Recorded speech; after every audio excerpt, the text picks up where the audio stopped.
രാമായ രാമഭദ്രായ രാമചന്ദ്രായ വേധസേ രഘുനാഥായ നാഥായ സീതായ പതയേ നമ. ശ്രീമദ് വാൽമീകി രാമായണം ഉത്തരകാണ്ഡം 47 സർഗം. ഗംഗാതരണം.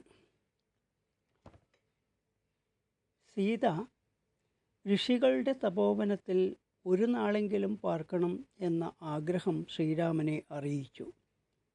ശ്രീരാമൻ അതിന് സമ്മതിച്ചു.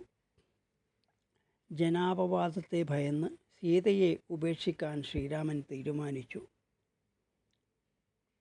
സീതയെ അടുത്ത ദിവസം രാവിലെ ഗംഗയുടെ മറുകര വാൽമീകിയുടെ ആശ്രമത്തിനരികെ വിജനമായ കാട്ടിൽ വിട്ടിട്ട് തിരിച്ചു വരാൻ ലക്ഷ്മണനെ ഏൽപ്പിച്ചു.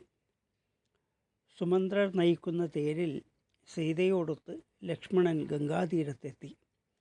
വഞ്ചിയിൽ സീതയെ ആദ്യം കയറ്റി, പിന്നീട് ലക്ഷ്മണനും കയറി.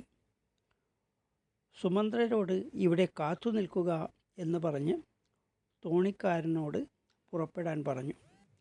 ഗംഗയുടെ മറുകര എത്തിയ ശേഷം ലക്ഷ്മണൻ കണ്ണീരിൽ മുങ്ങി കൈകൾ കൂപ്പിക്കൊണ്ട് സീതയോട് പറഞ്ഞു: ജനകനന്ദിനി, ഭവതിയെക്കുറിച്ച് പുരത്തിലും ജനപദത്തിലും അപവാദം പറയുന്നു എന്ന് സഭാമധ്യത്തിൽ വെച്ച് കേട്ട രാമൻ എൻ്റെ ഉള്ളിൽ തട്ടുമാറ് എന്നോട് പറഞ്ഞതൊന്നും ഭവതിയോട് പറയാൻ സാധിക്കില്ല.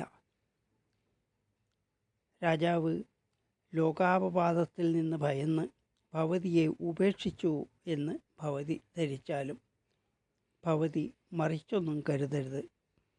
രാജാജ്ഞയനുസരിച്ച് ആശ്രമങ്ങൾക്ക് സമീപം ഞാൻ ഭവതിയെ വെടിയണം. ഈ ഗംഗാതീരത്തിലാണ് ബ്രഹ്മർഷികളുടെ പുണ്യവും രമണീയവുമായ തപോവനം. ശുഭേ, വിഷാദിക്കേണ്ടതില്ല. അതിയശസ്വിയും മുനിശ്രേഷ്ഠനുമായ വാൽമീകി എൻ്റെ അച്ഛൻ ദശരഥരാജൻ്റെ ഉത്തമ സുഹൃത്താകുന്നു. ആ മഹാത്മാവിൻ്റെ ആശ്രയത്തിൽ ഉപവാസത്തോടും ഏകാഗ്രതയോടും കൂടി ഹേ ജനകനന്ദിനി സുഖമായി വസിച്ചാലും സദാ ഹൃദയത്തിൽ രാമനെ ഓർമ്മിച്ചും പാതിവ്രത്യം പാലിച്ചും പാർക്കുക. അങ്ങനെ ചെയ്താൽ ദേവി ഭവതിക്ക് ഉത്തമമായ ശ്രേയസ് കൈവരും. 47 സർഗം ഇവിടെ അവസാനിച്ചു. ജാനകീ ജീവനസ്മരണം ജയ ജയ രാമ രാമ.